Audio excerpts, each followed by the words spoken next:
Deux femmes vendaient des fruits sur le trottoir, quand elles voient trois filles et l'une d'elles se dirige vers l'étal, choisit une pastèque et la laisse tomber volontairement par terre. Bientôt la fille se met à rire, l'autre fille prend une bassine où se trouvaient des oranges et le jette aussi par terre. Alors ils disent « Allons-y, laissons ces pauvres gens-là ». Puis la fille à la banque demande à quoi ça sert. L'une d'elles était à la maison, les deux autres filles se sont dirigées vers sa maison et ont dit « Découvrons maintenant ». En marchant vers la porte, l'une d'elles lui demande alors « Est-ce là que tu habites ?» Menteur. Bientôt, deux femmes sortent et demandent ce qui se passe ici, et pourquoi êtes-vous à ma porte en train d'humilier ma fille? Dans la rue alors qu'elle traversait, elle voit arriver une voiture en courant, puis l'une pousse l'autre sur le trottoir en criant prudence. Puis sa fille se rend à l'étal et dit à sa mère qu'elle l'avait déjà prévenue d'arrêter de vendre les fruits là où il passait. Quel dommage! Tout le monde pensera à toi et ma mère. Trois jeunes parlaient, quand ils ont vu deux femmes vendant des fruits, bientôt l'une d'elles se met à rire et dit « Regarde ça les filles les vendeuses de fruits ». Bientôt elles se mettent toutes à rire, l'une d'elles dit « C'est triste, mon ami ». Ensuite, il donne une idée d'aller à la banque en disant qu'il ferait semblant d'acheter quelque chose et qu'il s'y promène. La fille de la banque la salue et lui demande s'ils veulent acheter un fruit. Bientôt, la fille ramasse la pastèque et la laisse tomber délibérément sur le sol et se met à rire, puis la fille à la banque dit « Savez-vous que vous devrez payer pour cette pastèque que vous avez laissée tomber ?» En riant ils disent « Payer. Cette crasse, ces fruits sont pourris. » Et dit à une amie « Ne payez pas pour ça », puis elle dit « Tu sais à qui tu parles ? Mon père possède tout cela et si tu te fâches, je lui dirai de te sortir d'ici. » Puis on leur demande d'arrêter, d'aller à l'étal et de prendre la bassine où se trouvaient les oranges et de la jeter par terre et de dire « Allons, rendons ces gens pauvres. » La fille à la banque demande à quoi ça sert. Indignée une question à l'autre pourquoi ils font ça. La fille qui répondit qu'il y a des gens qui sont comme ça, ils ont un mauvais cœur, étreignent sa fille et lui disent de ne pas s'inquiéter. Bientôt il commence à ramasser les fruits par terre et ta fille demande à sa mère « Notre mère, pourquoi tu n'as rien dit ?» Sa mère lui répond pourquoi ça ne sert à rien, Kaori quand elle est avec ces gens elle se transforme. Quand les trois amis marchent, Kaori dit que les filles y vont et je vous retrouverai là-bas, les amis confirment et partent. Kaori repart et se dirige vers l'étal de sa mère et dit « Je t'avais déjà dit d'arrêter de vendre ces baies ici près de là où nous allons tous les jours, quel dommage. J'ai déjà dit à la dame, tout le monde pensera que toi et ma mère. » Ta mère lui répond « Oh ma fille et je suis ce qui est à toi, je ne suis pas ta mère. » Pourquoi toute cette honte, dit ta sœur, la honte sur ton visage. Et avec l'argent d'ici que nous payons pour votre université, Kaori rend l'appareil, regarde-toi fille, de quoi tu parles de moi si tu vois, tu continues à vendre ces baies tu penses que tu vas finir? Tu vendras toujours des fruits et tu continueras comme ça, et tu sais quoi, reste là à vendre tes fruits. J'ai plus à voir avec mon dos à ta mère et ta sœur. Dans la voiture, les deux amies parlent d'une fête, et elle demande à Karen où elle se prépare, et dit qu'elle connaît un super maquilleur, mais il n'a plus d'heure. Karen répond, qu'elle connaît une super maquilleuse pour qui elle va prendre rendez-vous et demande à Kaori si elle veut un rendez-vous. Kaori dit oui, que même plus que Rodrigo je veux être très belle, son ami dit que le nôtre est vraiment, son ami aussi, Karen dit le nôtre, cet autre ami aussi, d'accord je le veux trop. En arrivant chez Kaori, son ami lui demande, est-ce là que tu habites? Karen répond et ici je me souviens, alors Karen demande à Kaori si elle pouvait prendre une douche chez elle qui avait un rendez-vous aujourd'hui et devait prendre une douche, parce qu'elle était toute en sueur. Kaori répond que sa maison était en rénovation et que la salle de bain était cassée et qu'il n'y avait aucun moyen pour elle de se doucher là-bas, dit Karen, notre amie, vas-tu me faire ça? Regarde comme je suis, je viens de rentrer de la fac, je n'ai même pas eu le temps de rentrer, s'il te plaît ne me fais pas ça. Kaori dit, malheureusement, il n'y a aucun moyen de dire au revoir et de sortir de la voiture. Karen dit à son amie d'y aller bientôt car elle était pressée, mais son amie dit calme-toi, juste un peu je me méfie de quelque chose, regarde Kaori monter les escaliers alors elle part avec la voiture, quand elle réalise ses amis sont partis Kaori revenir pour que vous puissiez rentrer à la maison. Puis Karen remarque que son amie revient et demande pourquoi on revient. Votre ami répond la amie je veux voir Kaori est très étrange, chaque fois que nous demandons à monter elle invente une excuse et je me méfie beaucoup d'elle. Karen dit, 1. Yami doit être la réforme, donc je ne sais pas pourquoi la méfiance de cette fille.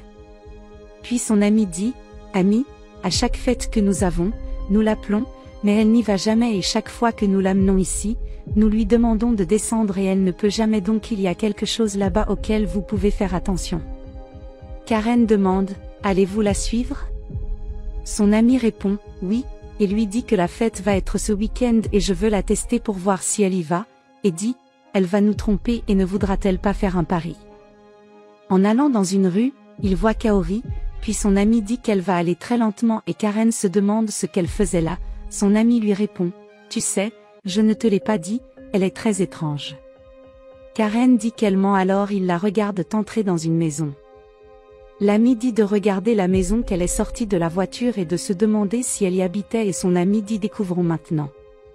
Karen commence à taper dans ses mains et son ami demande quel est le nom du pauvre homme et Karen crie au home. Et votre ami demande comment savez-vous? Karen dit que je pense que c'est comme ça. Alors Kaori sort et dit bonjour les filles. Karen dit, c'est ici que tu l'habites? Vous mentez, et votre ami dit que vous vivez ici dans cette foule. Karen se moque et dit regarde le château du chat et se met à rire. Karen demande à Kaori pourquoi elle ment, et pour faire semblant d'être une personne qu'elle n'est pas, Kaori dit, ce n'est pas ce que tu penses non, je suis venue ici parce que j'ai fait une association caritative et je vais voir ses amis quand elle se rapproche ils disent non, non.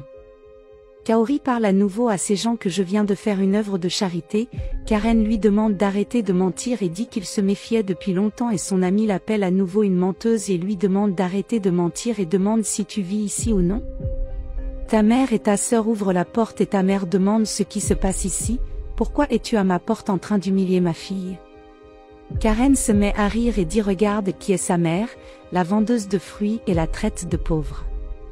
Sa mère commence à dire, je suis vendeuse de fruits, oui, j'ai fait vivre toute ma famille comme ça et j'en suis très fière, je ne suis pas comme toi qui continue de danser sans but parce que tu n'as pas de berceau, tu deux devrais valoriser la vie et la nature parce que c'est quelque chose que vous n'avez pas.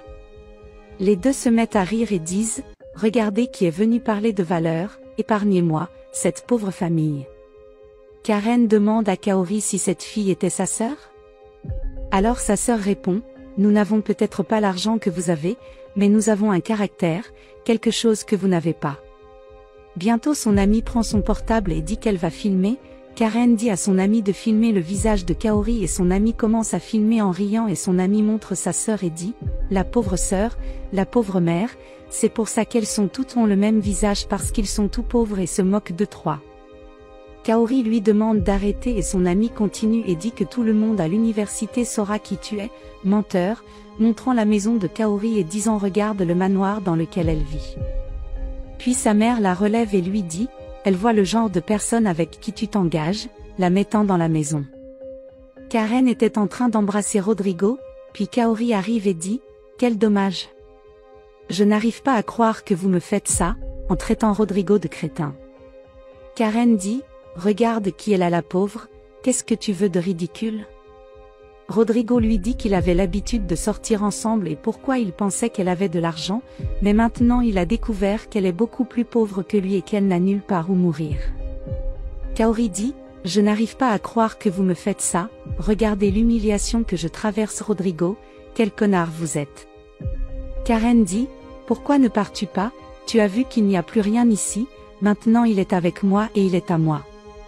Rodrigo confirme qu'il est avec Karen et dit je pensais qu'on était pareil, mais Karen et moi n'avons pas la même classe sociale et on s'entend bien et on va dans les endroits qu'on veut, et ce n'est pas ce petit coin de rue dont tu es habitué dire non et lui dire de partir. En marchant, Kaori dit au Kellen, tout est de la faute de ma mère et ce gamin sans se rendre compte qu'une voiture roulait, mais sa sœur est apparue et l'a poussé sur le trottoir et la voiture a fini par lui rouler dessus alors Kaori essaie désespérément de se réveiller sa sœur et demande ce que sa sœur avait fait. Kaori poussait sa sœur dans un fauteuil roulant, quand ses ex-amis la trouvent et lui disent « Regarde qui on a trouvé ici la sœur estropiée et la pauvre sœur » et Karen dit « Pourquoi tu ne disparais pas du monde ou pourquoi tu ne restes pas à la maison, maintenant c'est un pauvre et l'autre estropié » et se met à rire. Alors votre ami parle jusqu'à ce que vous soyez un peu plus à l'aise dans un fauteuil roulant. Kaori se fâche et dit, tu n'as rien d'autre à faire? Va chercher quelque chose à faire, toi sans cœur tu es ridicule et je veux dire que je n'accepte pas que tu fasses ça à ma sœur. Ton ex-amie commence à rire et dit qu'elle est stressée elle et se met à rire. Kaori dit, je ne veux plus t'entendre parler de ma sœur, elle ne mérite encore plus ça venant de certaines de tes bouches. Karen dit, en plus d'être pauvre et toujours commerçante, son amie le complète, on ne peut pas non plus oublier le mensonge. Kaori dit que je suis pauvre oui avec beaucoup de fierté, et ma sœur a donné sa vie pour sauver la mienne, j'étais censée être à sa place, mais Dieu merci elle m'a sauvée, tu sais ce que je ressens, je suis dégoûtée d'un jour on mentit pour marcher avec vous. Kaori dit à son amie qu'elle fait tout ce que dit Karen, qu'elle est le paillasson de Karen, je veux la voir le jour où elle te quitte ou te quitte pour quelqu'un de mieux que toi. Kaori commence à parler à Karen, et tu penses que tu es la plus belle du collège, mais tu vas te retrouver seule sans personne à tes côtés et dire à ta sœur, allons-y car notre temps est précieux près de ces deux-là et repart en poussant le fauteuil roulant de ta sœur. Vos ex-amis se moquent et vous disent au revoir. Peut-être que l'argent apporte un peu de bonheur, dans les amitiés peut-être pouvons-nous trouver la joie et dans la médecine nous pouvons peut-être trouver le remède à nos maladies, mais le véritable amour que nous ne trouverons qu'avec notre famille, l'argent peut finir un jour, les amitiés peuvent ne pas être vraies, mais l'amour de tes frères et l'amour de ta mère dureront toujours, chérie ceux qui t'aiment.